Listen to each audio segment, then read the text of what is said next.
Hello, good morning dear student. I am Renu Yadav. आज मैं आप लोगों को क्लास 5th की हिंदी पढ़ाऊंगी, जिसमें से आपको थर्ड चैप्टर जो है पढ़ाया जा रहा है। कल मैंने थर्ड चैप्टर का एक पेज पढ़ाया था, ओणम।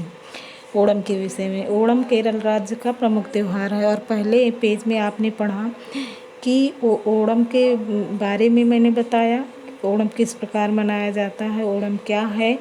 और इसके अंतर्गत आपने ये पढ़ा कि राक्षसों का राजा जो महाबली था, उसकी परीक्षा लेने के लिए भगवान विष्णु वामन का रूप धारण करके पृथ्वी पर आते हैं और उससे 3 कदम भूमि मांगते हैं। तब पहले कदम में उसने धरती मांगा, और दूसरे कदम में आकाश, और तीसरे कदम में सीधा पाताल को मांग लिया। इसके आगे आपको पढ़ना है।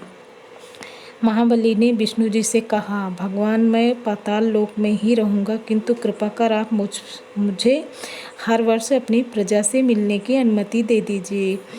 क्योंकि केरल का ही राजा था, केरल का राजा महाबली था, और केरलवासी अपने राजा की आज्ञा का बहुत अच्छे से पालन करते थे, उसे भगवान का दर्जा देते थे। इसीलिए महाबली ने भगवान विष्णु से ये वर मांगा कि आप मुझे हर वर्ष जो है अपनी प्रजा से मिलने की अनुमति दे दीजिए।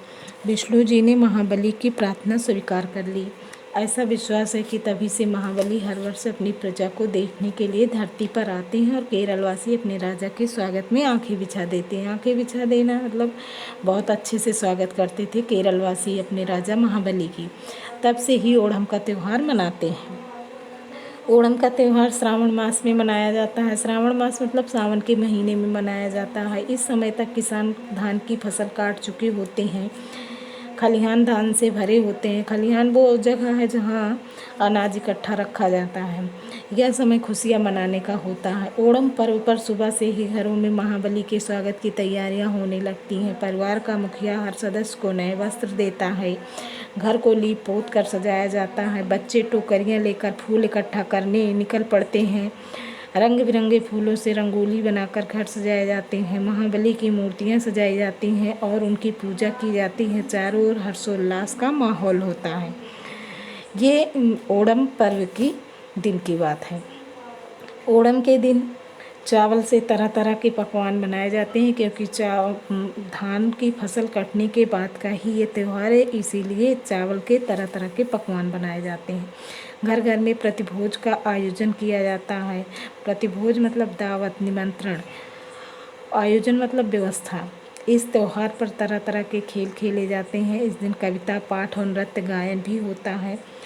ओणम पर होने वाली नौका दौड़ देखने लायक होती है। नौका दौड़ मतलब नौकाएं दौड़ती थी, नाव दौड़ती थी। पानी में पतली लंबी नौकाएं दौड़ती हैं। उन पर सवार 20-20, 30-30 नाविक तेजी से चप्पू चलाते हैं। चप्पू मतलब पतवार। पतवार वो चीज़ होता है जिससे नाव चलाया जाता है। किनारे पर खड़े दर्शक मतलब देखने वाले लोग तालियां बजा बजा कर खुशी से चिल्लाते हैं। यह दृश्य बड़ा ही अद्भुत और रोमांचकारी, रोंगटे खड़े कर देने वाला। बहुत से विदेशी पर्यटक भी यह उत्सव देखने के लिए आते हैं। पर्यटक मतलब सैलानी लोग, दूर दूर से इस दृश्य को देखने के लिए बाहरी लोग भी आया करते हैं। और इस प्रकार केरलवासी बड़े ही हर्षोल्लास के साथ ओणम का त्यौहार हर वर्ष मनाते हैं। ऐसा भी कहा जाता है कि ओणम का त्यौहार 10 दिनों तक चलता है। शुरू से लेकर 10 दिन तक ओणम त्यौहार मनाया जाता है, और 9वें दिन महाबली आते हैं अपने प्रजा से मिलने के लिए। ये आपका चैप्टर कंप्लीट हो गया।